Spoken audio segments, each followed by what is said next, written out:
Thank you, Vinod ji, and greetings to everyone today on this Global Hand Washing Day.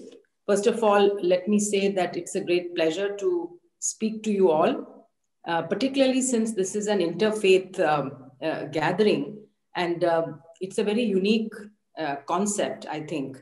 And what is really important is that to understand why hand washing is important. Of course, everyone here understands that, but to convey it in a way, to do the advocacy in a way that people actually adopt that as a behavior change, because ultimately it's a question of the behavior change which every individual has to adopt. And I think who are the people who can bring about that change in societies, in communities? I think that is where the faith leaders of every possible faith and religion can play an important role. And I'm thinking back to the time of the polio eradication campaign in India, when many religious and spiritual leaders and other community leaders, including, celebrities, role models, people whose voice really counts in their communities, they played such an important role in ensuring that children got polio drops. And ultimately, India, against all odds, nobody expected that India would be one of the countries to actually eliminate polio at that time, but we were able to do it because it was a mass movement, because every individual in India, I think at that time, had heard about why polio drops are important. I think everyone from small children to older people knew about the polio campaign, knew what polio was and why the immunization was important. Still, we had pockets of resistance. There were misconceptions, there were fears, there were rumors, either purposely done or unknowingly done. And that is what stopped, the immunization from reaching 100% till some of the faith leaders came into the picture and took it upon themselves in their sermons, in their preaching, to tell people that it was a good thing and it was not against faith or religion to accept polio drops for their children. So I think it's similar with hand washing, and of course, it's coming to the spotlight this year because of COVID. We learned very early on that this virus transmits by droplet transmission. So it is mainly person to person, people who are in close contact with others and who come into contact with the droplets of somebody who's infected, who's speaking or shouting or talking, laughing, singing, etc. And if you're within the 2 feet distance, you could have droplets actually directly falling on your face. Of course, these are so small, you don't see them, and then being inhaled to cause the infection. The other mode we know is through objects, what we call as fomites in medical language. But basically, if somebody who's infected has been touching their nose, mouth, etc., and is carrying the virus on their hands, or if somebody sneezes or coughs and those droplets fall on a doorknob, or they fall on a table, or they fall on an object which somebody else is soon after that is going to touch, carry the germs on the hand, and then touch their own face. This is the second mode of transmission. And we have been understanding more about this virus as time goes on. It's only 9 months we have been living with this virus. We also know now that there is some amount of airborne transmission. So droplets, which are small in size, can actually stay in the air for some period of time, and maybe for an hour or two. And if this happens in a closed setting where there is no natural ventilation, where there's a closed space where a lot of people have accumulated and they are breathing the same air, then what happens is that you could have also this type of transmission occurring, even if you're at a further distance from the infected person, more than 6 feet away, but you could still be breathing in the air with some of the smaller particles with the virus. And this has been documented in few settings, but what we say is happens usually in closed, poorly ventilated settings. So 3 C's we talk about. We talk about crowded places. These are the 3 C's which need to be avoided. So crowded places, close contact with people, and closed indoor poorly ventilated spaces. I think it's easy to people to understand the 3 C's and to avoid. But the fourth one, which is really important, is the hand hygiene, which is something that WHO started popularizing and advocating for right from the beginning. And also showing people what is the correct way of washing hands, how many seconds you have to wash your hands for, and how to dry it after that. And there have been big campaigns, global campaigns. Again, a lot of celebrities and others joined into the hand washing challenge that we had.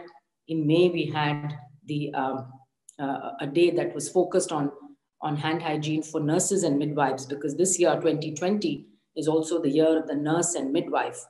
And of course, these are the people in the front lines of healthcare. And they are the people who, most of them are women, most of them are serving the rest of community.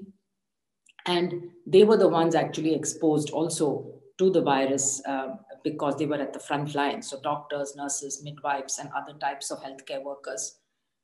It's really important that they are safe, that they are protected, because if the healthcare workers are affected and get diseased and die, unfortunately, we have seen a disproportionate impact of this virus amongst healthcare workers. In most countries, healthcare workers constitute not more than 3% of the population. But overall, the statistics that we have on COVID-19, 14% of the cases have been among healthcare workers. And I think this was particularly in the early days of the pandemic, when they were really disproportionately impacted, when there was a shortage of personal protective equipments around the world. And unfortunately, we lost also many, many doctors and nurses. And they are the real heroes, actually, of this pandemic. They died while they were trying to save other people's lives. But they should not die. And they should have the protection and the equipments that they need to protect themselves. And of course, if you're in a healthcare setting, hand washing is extremely important. But then you also need masks, you need gloves, you need goggles, and you need gowns if you're dealing with infectious diseases. Now, a survey done some time ago actually showed that 40% of healthcare facilities do not have running water and soap. So if you do not have running water, it is very difficult really to advocate for hand washing, frequent hand washing. And this is true also. So if you can imagine that 40% of healthcare facilities across the world don't have this, then you can imagine communities also. We know that urban slums, for example, in many countries face shortages of water. I have been in a slum in Nairobi, in Kenya, where there was a local, in fact, it was a local business, an enterprise to actually sell drinking water. Like we buy milk from a kiosk, you can go and insert your card or your token and purchase water in liters. For most of us, we take clean drinking water for granted. And for those of us who are able to afford it, we have filtration systems, we have purchasing, good quality water. But for a large proportion of the world's population, still people do not have access to either clean drinking water or sanitation. And certainly running water is a big concern in many communities. So I think this is where we can try to shine the spotlight. What should we be doing? What should we be focusing on? Just raising awareness of hand washing is not adequate. We have to also look at the challenges that people face. I think we're facing the same with coronavirus. We're telling people to do this, you do that. But to really bring about behavior change, you have to understand people's beliefs there and also their challenges in their day-to-day life, the constraints, the bottlenecks that they have, why they are not able to follow the suggestions or the recommendations. So we need to be speaking to communities. We need to go into communities and work with them and with the community-based organizations, NGOs, and with religious leaders and groups so that we can make a change. And change has happened. A lot of change has happened. A lot of positive things happened because people recognize that this is important for us. If they recognize that menstrual hygiene is important, the women in the community will ensure that change happens. Similarly, I think it is women we've seen across the world who have fought for the rights of some of the basic things.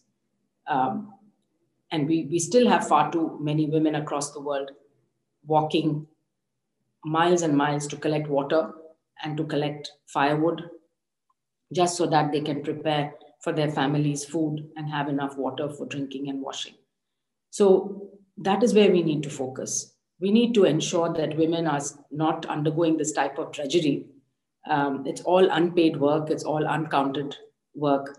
And we know from the impact of the COVID pandemic, the impact on girls and women is going to be disproportionately worse than on men. More women are going to be living in poverty. More women have lost livelihoods, and more women are facing domestic abuse, gender-based violence, and more young girls may be dropping out of school and may end up with early marriage and so on. So there are many things which are going to impact our social fabric in the months and years to come that we need to be very vigilant against. And as leaders, we need to be speaking up, we need to be advocating to protect the most vulnerable in our societies. And I think one of the things which is true is that running water is necessary, for basic survival. It's one of our basic needs, and we need to ensure that this happens. And so it's very good to see that we had the Swachh Bharat program, and now we have the Jal Jeevan Abhiyan, which actually aims to bring drinking water to every household in every village. And this is exactly what we should be supporting. So if side by side, we can do the advocacy and behavior change. And hand washing and mask wearing, I think, are going to have implications and impacts beyond COVID. If it becomes a habit, we will be able to reduce the incidence of other food and waterborne diseases like typhoid, like cholera, like gastroenteritis in children, which still unfortunately makes so many children sick and die every year.